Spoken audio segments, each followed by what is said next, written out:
मी काळमावाडी येथे दूधगंगा धरणाच्या पायथ्याला उभा आहे। इथं समोर तुम्हाला या धरणाच्या गळतीतून हजारो लिटर पाणी वाहून जाताना दिसतंय। खरं तर आज जलसंपदा विभागाचं हे अपयश आहे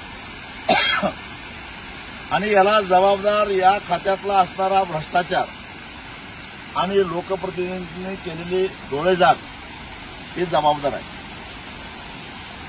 जलसंपदा विभाग सांगतं की सेकंदाला 277 लिटर पाणी वाहून जातंय, परंतु प्रत्यक्षामध्ये इथली परिस्थिती बघितली तर जवळपास 650 ते 700 लिटर पाणी एका सेकंदाला वाहून जाताना दिसतंय।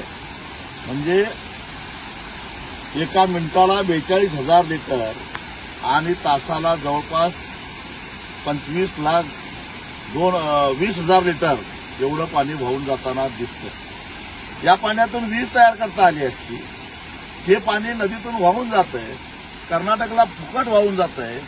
एका बाजूला पाण्यासाठी रक्ताचे पाट वाहण्याची भाषा केली जाते आणि दुसऱ्या बाजूला अशा पद्धतीनं पाणी वाहून जातंय की जे कर्नाटक सुद्धा हक्काचं पाणी म्हणून याला घेतंय, परंतु त्याचे मोजमाप करायला तयार नाही।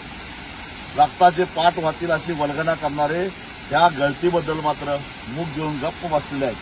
स्वाभिमानी शेतकरी संघटना 2021 सालापासून या विषयावर आवाज उठवत आहे।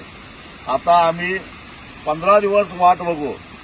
जर का ही गळती काढण्यासाठी जलसंपदा विभागानं कारवाई केली नाही तर आता गावागावातले लोकांच्याकडनं फडकी गोळा करून बोळामार आंदोलन या ठिकाणी करायला पुन्हा आम्ही आल्याशिवाय सोडणार नाही, हे जलसंपदा विभागानं लक्षात ठेवावं।